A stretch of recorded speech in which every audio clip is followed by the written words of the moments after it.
दंड और भेद चारों प्रकार के प्रयास करते हैं। 4 प्रकार की परीक्षाएं होती हैं। साम भी करते हैं, पैसे दे करके या किसी वस्तु का लालच दे करके भी उसको अपनी तरफ खींचते हैं।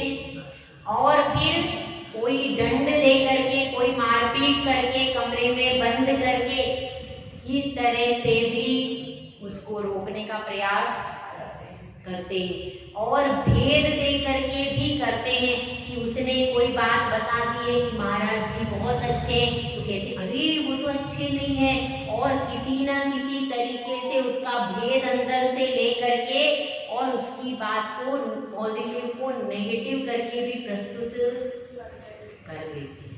तो इस तरह से कई प्रकार से उसके लिए भी प्रयास चालू हो गए कि किसी ना किसी तरह से इसको लेकर के अपन आ जाएं। अब कह रही है श्रीमती जी कि हम वहां पर आएंगे और आपको लेकर के जाएंगे। तो अब परिवार वाले क्या सोच रहे हैं कि अब इन्होंने फोन बंद कर दिया, मोबाइल से बात करना, तो शक तो सबको हो ही रहा है। तो अब सबने अपनी मीटिंग की है, घर में मीटिंग हो गई है कि अब भैया प्रोग्राम बनाओ और उनको लेकर के आओ। अब सब इधर मीटिंग कर रहे हैं, लेकिन इस मीटिंग से उस भव्य जीव को कोई फर्क नहीं पड़ना। ये लोग बाहर ग्रुप की मीटिंग में है, वो आत्म ग्रुप की मीटिंग में है। आत्म ग्रुप की मीटिंग कैसी होती है? आत्म ग्रुप की भी मीटिंग है, यहाँ पर भी अनंत गुण है, वो अनंत गुणों वाली मीटिंग में लगा हुआ है कि कैसे मैं अनंत गुणों की मीटिंग करूं। तो इस तरह से वह जीव धीरे धीरे आगे बढ़ रहा है। बाहर से तो शांत दिखाई दे रहा, लेकिन अंदर से भीतर में वह धीरे धीरे सब परिजन पुरजन के संकल्प विकल्पों को छोड़ता जा रहा है। तो अब गुरुदेव से कहता है कि हे गुरुदेव, ये बताइए, आपने कहा था जैसे जैसे तत्व आते हैं वैसे वैसे विषय रुचते नहीं है, तो क्या ऐसा भी होता है कि विषय रुचते नहीं है तब तत्व आता है? क्या इसके उल्टा भी होता है? तो गुरुदेव कहते हैं कि हाँ, कई बार ऐसा भी होता है कि तत्व रुचते नहीं है और विषयों से आसक्ति भी घटती, दोनों प्रकार के प्रोसीजर हो जाते हैं। जैसे कि पहली बात हमने आपको बताई थी, जब कोई जीव पहले 7 तत्वों का 6 द्रव्य का श्रद्धान कर लेता है, सम्यक दर्शन को प्राप्त कर लेता है, उसके बाद उसकी विषयों से रुचि हट जाती है। ऐसा तो होता ही है। लेकिन ऐसा भी होता है कि पहले विषयों से रुचि हट गई, उसके बाद तत्वों का अभ्यास होगा। इसी के लिए आचार्य श्री श्लोक का निर्माण करके कहते हैं, यथा यथा न रोचन्ते विषया सुलभापि तथा तथा समायाति संवित्तो तत्वमुत्तमम्। इसमें कह रहे हैं यथा यथा, जैसे जैसे रुचते नहीं है, क्या सुलभ विषय भी रुचि नहीं रहे, तो क्या होगा? जैसे जैसे सुलभ विषय भी रुचते नहीं है, वैसे वैसे क्या आता है? वैसे वैसे तत्व का श्रद्धान कैसा हो जाता है? दृढ़ होता जाता है। यह पूरा प्रोसीजर चलता है। पहले विषय सुलभ रुचे नहीं, अब विषय सुलभ रुचे नहीं, तो धीरे धीरे उसके कदम और मजबूती से आगे बढ़ते जाते हैं, क्योंकि आत्म के अहित विषय कषाय इनमें मेरी परिणति जाए न जाए। अच्छा, ऐसा है, इनमें मेरी परिणति न जाए।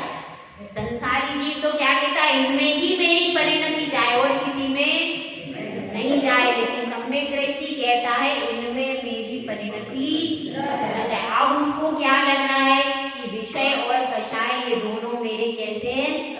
शत्रु हैं, और इनमें मेरी परिणति अब नहीं जाए।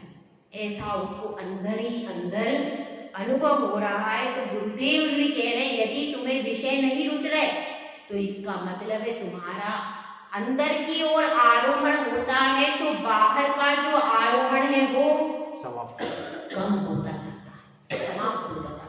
तो धीरे धीरे जैसे जैसे हम मोक्ष मार्ग पर बढ़ते हैं तो सुलभ विषय भी रुचते नहीं है, और जब सुलभ विषय नहीं रुचते हैं तो और मोक्ष मार्ग पर आगे बढ़ने की इच्छा प्रबल हो जाती है।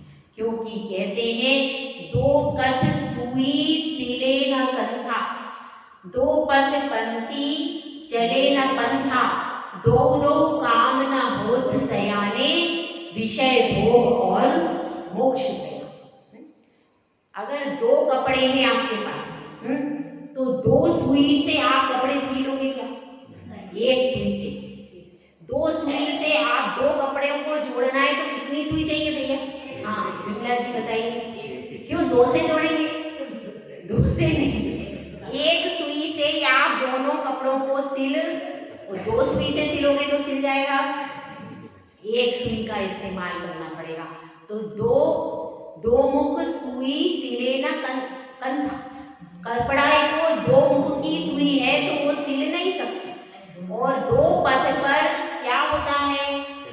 दो पथ पर यदि पंथी चल रहा है, राहगीर चल रहा है, दो रास्ते पे एक साथ चलूंगा, दो नाव पे एक साथ पैर रखूंगा, क्या होगा? वो डूब जाएगा और किसी भी मंजिल पर कभी पहुंच नहीं पाएगा। इसी तरह से यदि हम सोचते हैं कि विषय भोग भी मिल जाए और मोक्ष भी मिल जाए तो दोनों कैसे हैं? एक तो पूरब में जा रहा है, एक पश्चिम में जा रहा है, दोनों एक साथ कभी भी मिलने वाले। एक तो क्षणिक सुख है और एक शाश्वत सुख है, दोनों का परस्पर में कोई कॉम्बिनेशन, एक तो भौतिक है दूसरा चेतन का है, तो एक साथ मिल नहीं सकता। इसलिए यहाँ पर बता रहे हैं कि अपना मुख अब संसार की ओर कर लिया, तुम्हें विषय भोग नहीं रुचते हैं, इसलिए अब तुम सम्यक दर्शन की ओर, मजबूती की ओर बढ़ रहे। तो अब वह कहता है कि गुरुदेव आपने बताया है कि मैं मजबूती की ओर बढ़ रहा हूँ, अब बताइए और कौन कौन से चिन्ह होते हैं जिससे ये पता चलता है कि व्यक्ति के हृदय में वैराग्य उत्पन्न हो रहा है, उसका सम्यक दर्शन दृढ़, और कौन कौन से चिन्ह है? तो गुरुदेव उन चिन्हों को बताते हैं। देख लीजिए, आप अपने अंदर भी झांक कर देखते जाइए भाई, केवल ये सुनने का काम नहीं भैया, ये तो प्रैक्टिकल भी है। थ्योरी के बाद प्रैक्टिकल भी, अंदर अंदर भी झांक के देख लो कि मुझे भी विषयों के प्रति अरुचि परिणाम है कि नहीं। और दूसरा भी चिन्ह यहाँ पर बता रहे, कौन सा है? देखिए, निशामयाति निशेष मिन्द्रजालोपमं जगत स्फुरयात्म भलाभाय गत्वा नेत्रानुतप्यते। निशामयाति निशेष मिंद्र जालोपमं जगत, यह संसार कैसा दिखाई दे रहा है? मिंद्र, इंद्रजाल के समान। इंद्रजालोपमं मतलब इंद्रजाल, इंद्रजाल देखा है किसी ने? पहले वो जादूगर आता था, क्या नाम होता था उनका? जादूगर तरह तरह के पहले आते थे जादू, अब तो नहीं आते, पता नहीं, अब तो हमको पता ही नहीं, हम तो 20 साल से इसी है, हमारा तो फील्ड बदल गया, डिपार्टमेंट बदल गया, तुम्हें पता नहीं। पहले जब छोटे थे हम लोग तो आते थे सर्कस और जादूगर पहले आया करते, तो वो जो जादूगर आता था वो ऐसे खेल दिखाता था कि उससे अपने को लगता था कि रियल है, पर वास्तव में वो रियल नहीं होता था, नकली होता।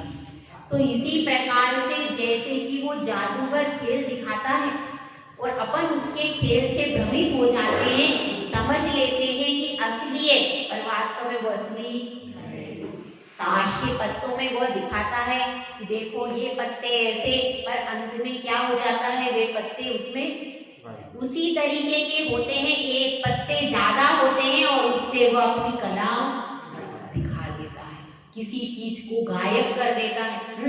कोई उसमें क्या करता है, उसके पास अलमारी जैसी होती है केबिन, उसमें क्या वो काट करके दिखाता है, शरीर के 2 हिस्से करके दिखाता है, पर वास्तव में वो 2 लड़कियां होती हैं। और वो दोनों लड़कियां एक इधर रहती है एक इधर, वो कैसे भी करके वो उसकी जो क्या होती है अलमारी या तखत होता है उसका शेप इस तरीके से होता है कि हमको क्या लगता है कि भाई 2 हिस्से इसके कर दिए, पर वास्तव में करना नहीं है। तो इसी तरह से हमको भ्रम हो जाता है कि यह बच्ची क्या हो गई, अब जीवित नहीं रही, पर वास्तव में वो जीवित रहती है। ऐसा जादू दिखाते क्या भैया, हमने तो जो देखा है वो बता रहे, अब क्या दिखाते हैं वो हमें पता। तो अब उसमें अब इस तरह का क्या होता है, ये इंद्रजाल होता है, इधर से ऐसा करता है और एकदम उसके हाथ में बॉल आ जाती है एकदम से, और फिर ऐसा छू करता है वो बॉल गायब हो जाती है। ऐसे तरह तरह के पक्षी आ जाता है, कभी हाथ में कभी कुछ आ जाता है, ऐसा कभी भी हवा में हाथ करता है और एकदम चीज आ जाती है। तो इस तरह से नाना प्रकार के इंद्रजाल को दिखाता है। तो यह समझो जो हमने बचपन में जादू देखे थे, ये संसार भी एक जादू का खेल है। कैसे जादू है? अब आप घर में रहते हो, परिवार में रहते हो, एकदम कोई व्यक्ति कितना बहुत प्रिय होता है और कुछ ही क्षणों में रिश्ते बदल जाते हैं, वही शत्रु बन के चला जाता है, पता ही नहीं चलता। कई बार तो अपने को पता ही नहीं चलता भैया ये व्यक्ति अपने को परेशान क्यों कर रहा है। कई बार ऐसा भी हो जाता है, पता ही नहीं चलता, पहले तो हमारा एकदम खास मित्र था, अब यह बदल कैसे गया, ऐसा हो जाता है कभी कभी। तो वह भी एक अपने को समझ ही नहीं आता। पूरी जिंदगी हम संसार के रिश्तों को समझने में लगा देते और अंत तक समझ में आता नहीं। आ जाता है आराधना जी, आ जाता है क्या? नहीं आता है। इन संसार के रिश्तों में एक भी रिश्ते को आप संतुष्ट नहीं कर पाओ। होते हैं क्या संतुष्ट? कोई एकाल हो जाता है, रेखा जी हो जाती है क्या? आ जाएंगे संतुष्ट होता है क्या कोई भी? आपसे पूर्ण संतुष्ट कोई हुआ आज तक? कोई भी व्यक्ति किसी से पूर्ण संतुष्ट कभी नहीं होता। अपन कितना ही उसके लिए अच्छा कर दे, कितना ही जिंदगी भर उसके लिए करते रहे, जिंदगी पूरी हो जाती है, लेकिन वो संतुष्ट होता है क्या वर्षा जी? नहीं होता। सब ऐसा ही कहते, यहाँ पर तो सब ऐसे ही बोले। बाहर जाकर के सब कहते अरे आप तो बहुत अच्छे हो, बाहर जाकर की भाषा कुछ और होती है और अंदर आके भाषा कुछ और हो जाता है। लेकिन फिर भी कम से कम यहाँ तो भैया सही बोल देते हैं, तो हमारी बात हमारी लिए तो अच्छा ही है, कहीं तो व्यक्ति सही बोलता है भगवान के दरबार में। तो अब यहाँ पर यही बात चल रही है कि यह संसार कैसा है, इंद्रजाल के सदृश है। 4 दिन का जादू का खेल है और 4 दिन के बाद वो जादू का खेल खत्म हो जाएगा। जैसे वो जादू के जितने होते हैं उसमें जादूगर के साथ में काम करने वाले कितने सारे लोग रहते हैं उस समय पर, बहुत सारे होते हैं और वो सब साथ में रहते कितनी देर तक? 1-1.5 घंटे। 1-1.5 घंटे के बाद जादूगर अपने घर पे चला जाता है, सब लोग अपने अपने घर पे चले जाते हैं। और अब वो सब बिछुड़ गए कि नहीं? इसी तरह से हमारा भी घर, ये परिवार सब जादू का खेल है। कुछ देर के बाद क्या होगा? ये सारे बिछड़ करके अपने अपनी गति में चले जाएंगे, वो जादू का खेल खत्म हो जाएगा। तो जादू का खेल खत्म हो इसके पहले जो रियल है उसको देख। क्या है रियल? आत्मा। एक होता है नारियल, नारियल यानी जो रियल नहीं है, ना मतलब नहीं, रियल मतलब सही, ठीक है। वो कैसा है? जो रियल नहीं है, नकली है, वो आप चढ़ाते हो नारियल है, वो रियल नहीं, तो उसको आप चढ़ाते हो। असली रियल नारियल कौन सा है? रियल नारियल है अपना मस्तक, जो आप प्रभु के चरणों में चढ़ाते हो। तो अगर भले ही कहीं आप वो श्रीफल कहीं चढ़ा दो, पर अपना मस्तक कहीं चढ़ाना, अपना मस्तक कहीं भी चढ़ाना नहीं, ये रियल नारियल। अगर ये वो नकली नारियल कहीं चढ़ गया तो इतनी दिक्कत नहीं होगी, लेकिन अगर रियल नारियल आपने किसी की चरणों में समर्पित कर दिया तो आपको मिथ्यात्व की तोड़ा गोड़ी तक भटकना पड़ेगा। ठीक है, तो अब यहाँ पर बात चल रही है, आगे कह रहे हैं इस पर आत्म लाभ है और इच्छाएं कैसी होती हैं। अब संसार कैसा दिखाई दे रहा है, इंद्रजाल के समान दिखाई दे रहा है संसार। किसको? आपको नहीं, वो जो भव्य जीव वहां बैठा है उसको ऐसा लग रहा है कि ये संसार तो जादू का खेल है। और क्या लगता चाहिए? और इससे आत्म लाभ है और आत्मा की लाभ की ही इच्छा है और उसको संसार के लाभ की इच्छा नहीं। और गत्वा नेत्रान तप्यते, और वो कहीं भी जाने की इच्छा नहीं करता, अपनी आत्मा में ही प्रवेश करने की इच्छा कर रहा है और उसी में उसको अच्छा लगता है। ऐसा कब होता है? ऐसा तब होता है जब आप किसी गुरु के चरणों में चले जाते हो। बिना गुरु के चरणों में जाए कुछ नहीं होता। संसार में रहोगे तो संसार के ही बन के रहो। जब तक जादू का खेल देख रहे हो तब तक क्या आपके दिमाग में दूसरी चीज आएगी? नहीं। तो जादू के खेल से बाहर निकलना पड़ता है, तब जाकर के रियल चीज मिल सकती है। सही है कि गलत है? जादू के खेल से जब अपन बाहर निकलते हैं, जब तक उसमें बैठे तब तक तो वही सच लगता है। भैया देखो इसमें हवा में बॉल आ गई, यहाँ पर ऐसा हो गया, तब तक अपन उसी को देख के यही सब सच समझते हैं, झूठ समझते हैं, सच समझते। लेकिन जब बाद में लगता है, सारी बातों का पता चलता है, तब लगता है कि ये जादू का खेल था। तो इसी तरह से हम अपने परिवार के मोह में और संबंधियों में, विषय भोगों में कैसे हो जाते हैं? जब तक उस परिवार के साथ रहते तब तक उससे प्रभावित रहते ही हैं। इसीलिए तो साधु लोग घर बार छोड़ के जाते हैं, तो क्या जरूरत थी, यहीं पे सब कर लेते। कर सकते क्या सब? यहाँ पे जंगल में क्यों जाना पड़ता? तीर्थंकर को, सारे महापुरुष को घर बार छोड़ना ही पड़ता है। ऐसा कोई नियम है क्या भाई? है घर बार छोड़े बिना भी हो सकता है सब कुछ? प्रोसीजर तो जो हमारे तीर्थंकरों ने फॉलो किया है वही हमको करना है। हम तो सिर्फ फॉलोअर है। क्या है?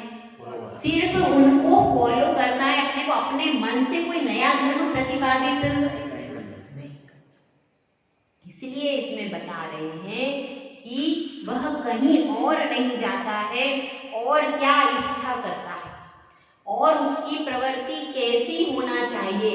जो व्यक्ति जिसको विषय भोगों की इच्छा नहीं है, परिवार मित्रजन से अब वह दूर रहना चाहता है, उसके और कौन कौन से चिन्ह होते हैं जिससे वह पहचाना जाता है? तो उन चिन्हों को गुरुदेव बता रहे हैं।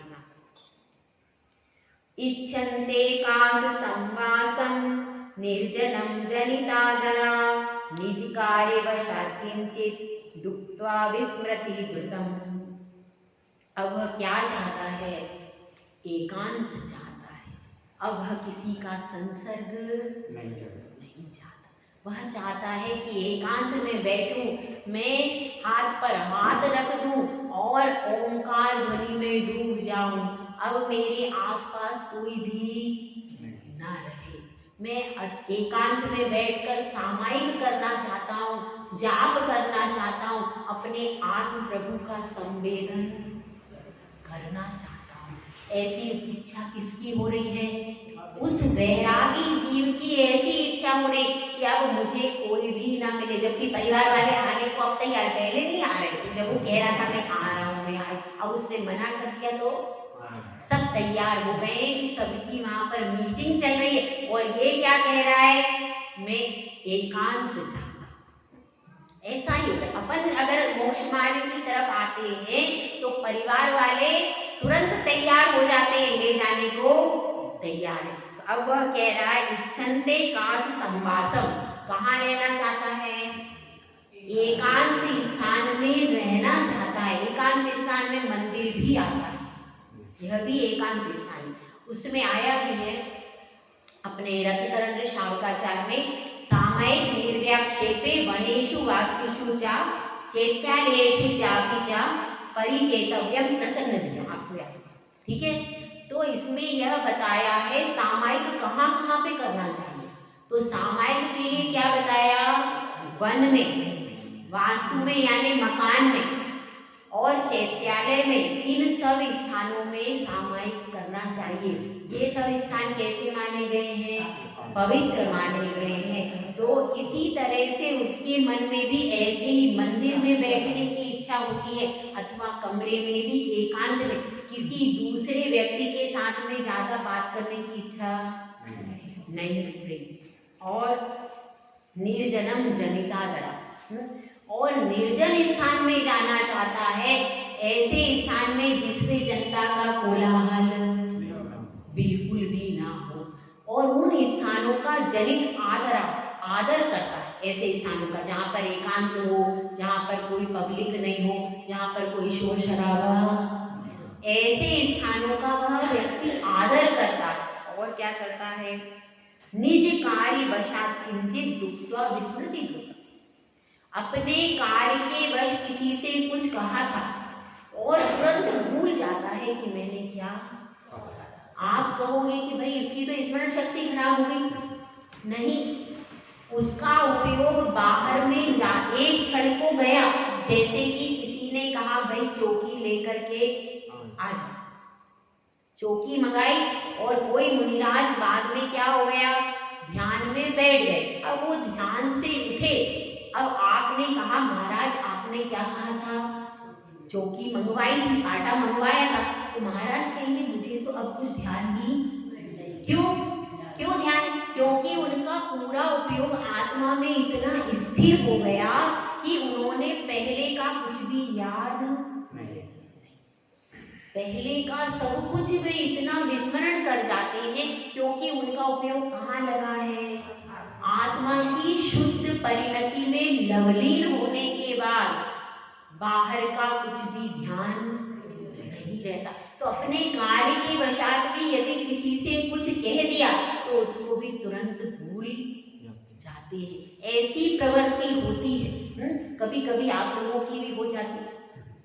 जब आप किसी कार्य में लवलीन होते हैं, एकाग्रता से यदि कहीं पर डूबे हुए हैं, तो उस अवस्था में हमारी प्रवृत्ति कैसी होती है, ऐसी होती है कि नहीं, आपकी भी होती है। अब आप बिल्कुल आपका कोई टीवी सीरियल या कोई पिक्चर में आप बिल्कुल आराम से देख रहे थे, और अभी आपके पास में कोई व्यक्ति आया, आपकी दुकान का कोई फोन आया और आपने एकदम से सुना, उसने कहा कि हाँ मैं अभी आ रहा हूँ, ऐसा। अब इतना पिक्चर का एकदम क्लाइमेक्स सीन चल रहा था, अब आप उसमें डूब गए और बहुत देर हो गई। उसके बाद दोबारा फोन आ गया और पत्नी आ गई चिल्लाती, आपको ध्यान नहीं रहता है, दुकान पर ग्राहक आ गया है, जाओ। अब क्या हुआ, अब वो अरे मैंने कब कहा था, अरे वो आ गया है, वो बैठा, ध्यान क्यों, हम उसमें इतने एकाग्र हो गए कि हमें बिल्कुल भूल गए कि हमको क्या करना था, हमको दुकान पर जाना था। ऐसा अपने साथ भी होता है, अपने साथ होता है। जब महिलाएं हैं, कोई वस्तु उनको बनानी थी, कोई वस्तु उनको पसंद है बनाना, क्योंकि महिलाओं को दो ही चीजें ज्यादा पसंद होती है, एक बनाना और एक घूमना, इधर उधर।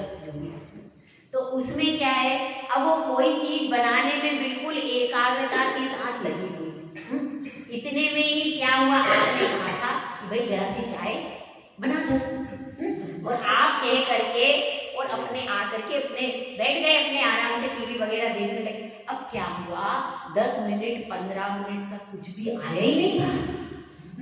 अब आपको टेंशन हो गई, भाई ये क्या है, मैं तो कह के आया हूँ कि लेकर आओ, और आप 20 मिनट बाद अंदर गए तो वो तो अपने उसमें, क्योंकि कानों में तो वो लगी हुई थी ना, वहां से चल रहा था, डिश चल रही थी, इधर कानों से वो सुन रही थी और बनाती जा रही थी। हाँ, उसने देख लिया कि आए, पर ये सुन भी लिया, पर हूँ करके। अब क्या हुआ, अब वो आके भी, मैंने तुमको कहा था, हाँ मैंने सुना तो था, मैंने सुना तो था लेकिन पूरा उपयोग किसमें था? मेरी ये डिश बिगड़नी नहीं चाहिए, तो उपयोग उसमें था। तो क्या हो गया? अब अपने को, मैंने कब कहा था मैं बना रही हूँ, ऐसा कह करके क्या, तो अपन को वो उपयोग उसमें लग जाता है, तो फिर अपन क्या कर देते हैं? भूल जाते हैं। जब हम जहां पर हमारा उपयोग ज्यादा एकाग्रता का होता है, तो कम महत्व वाली चीज को धीरे धीरे क्या कर देते हैं? इग्नोर करते जाते हैं। अब जैसे कि आपकी कोई खास फ्रेंड है, आपकी कोई बचपन की फ्रेंड है, बचपन की फ्रेंड है, कोई कॉलेज की, एकदम मतलब एक खास फ्रेंड होती है, हाँ, एक खास फ्रेंड होती है, वो खास फ्रेंड उस दिन आ गई और आ करके आप पुरानी बातें निकालते हो। जब पुरानी निकलती है बातें तो क्या मजा आता है, बताइए। पुरानी बातें, हम बचपन में कहाँ खेलते थे, कहाँ पर पढ़ते थे, कैसे घूमते थे, क्या क्या गलतियां करते थे, कैसे कैसे मम्मी पापा से छुपाते थे, सब बातें आपकी चल रही और आपको बहुत अच्छा लग रहा। इतने में कहाँ घर से फोन आ गया, किसका? ससुर जी का, कि भाई बहुत देर हो गई, घर में आ जाओ। अभी आ रही हूँ, ठीक है। फिर बातों में मशगूल हो गए, फिर 1 घंटा निकल गया, दोबारा अब किसका फोन आया? अब स्वामी जी का आ गया, आ जाओ, फोन किया था, अरे किया होगा, मुझे कुछ ध्यान नहीं है। तो ऐसे ही हम कई बार क्या कर देते हैं? भूल जाते हैं। आप लोग भी भूलते हैं कि नहीं? क्यों? क्योंकि उपयोग एकाग्र कर लिया जिस चीज में जो हमको प्रिय लगा, उसके चिंतन में हम इतने एकाग्रता से लग गए कि हमें दूसरी चीजें भूल गए। इसी तरह से जो व्यक्ति है जिसने सोच लिया है कि मुझे तो मोक्ष का मार्ग ही प्रशस्त करना है, मुझे अपनी आत्मा को परमात्मा, जिसने अपना लक्ष्य अच्छे से निर्धारित कर लिया और उस लक्ष्य पे अपने कदम बढ़ा दिए, उसको अब दुनिया की बातों को से कोई मतलब नहीं। उसका पूरा केंद्रीकरण आत्मा में ही चल रहा है। इसीलिए कदाचित अब कोई व्यक्ति आया और उसको आशीर्वाद दे दिया। अब महाराज में कल आया था, कल इतने बजे आया था, ऐसे बहुत से लोग, हमको तो बिल्कुल याद, बहुत कम याद रहता, कई बार हो जाता हमारे साथ कि भाई अब वो बताते हैं कि माता जी मैं इतने समय पर, इस समय पर आया था, और हमको ध्यान ही नहीं रहता, क्योंकि हमारा उसमें चिंतन में स्वाध्याय का तो सब याद रहता, पर लोगों के विषय, मैंने आपको इस समय ये बात कही थी माता जी, मैंने ये कहा था, और याद ही क्यों नहीं रहता? क्योंकि पूरा उपयोग स्वाध्याय में ज्यादा रहता है, तो फिर जनता की बातों को भूल जाते हैं। तो इस तरह की प्रवृत्ति मुनियों की भी होती है। अगर कभी किसी को आशीर्वाद दे दिया, किसी ने कोई प्रश्न पूछा, कोई कभी आ गया, तो उस पर ज्यादा ध्यान, क्योंकि उनका ध्यान अपनी आत्म की संपत्ति के ऊपर है। तो इसी प्रकार से वह व्यक्ति हो जाता है कि उसका पूरा उपयोग अपनी आत्मा की तरफ ही केंद्रित हो जाता है। तो यहाँ पर उसी की चर्चा चल रही है। अब उसको लग रहा है कोई मतलब नहीं है, फोन स्विच ऑफ करके रख दिया है, और अंदर अंदर अब वो बैठता है मंदिर में, और मंदिर में बैठ करके ही ओंकार ध्वनि से कभी कुछ कभी कुछ, उसको बड़ा अब आनंद आ रहा है। आपको आता है क्या?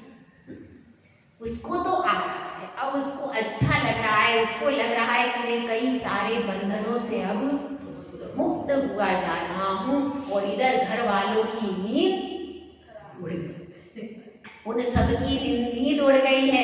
पत्नी इधर से कह रही है बेटे से, तूने भेज दिया, मैं तो मना कर रही थी, पहले से ही मैं मना कर रही थी, तुम लोग मेरी कुछ सुनते नहीं हो, और बाद में परेशानी होती है तो मेरे पास में आते हो। तो इस तरह से उधर से उसकी पत्नी क्या कर रही है, इधर से वो चिल्ला रही है, और उधर से बहू कह रही है कि आप किसी तरह से घुमा फिरा के प्रेशराइज करके बुला लो, आप में तो पावर है, आपको फेरे दे के लाए, आप बोल सकती हो, तो आप किसी ना किसी तरीके से घुमा फिरा के बात करो, और वहां पर जाओ तो खूब जोर जोर से रोने चिल्लाने लगना है, सब दूर समाज में हू हो जाएगी, तो अपने आप आ जाएंगे, हाँ ये सही है। तो इस तरह से सब कर रहे हैं, कौन कौन किस किस तरह का रूप बना करके उनको वापिस लेकर के आएगा। बहू की प्लानिंग अलग है, बेटे की प्लानिंग अलग है। पोतों से तो कह दिया जा करके तुम गोद में चिपक जाओ, उठना ही नहीं। इस तरह से सारे लोग प्लानिंग करके जा रहे हैं। अब वो वापिस लाते हैं कि नहीं लाते, अपन कल देखेंगे। जय गुलाब से सुंदर सा गाना।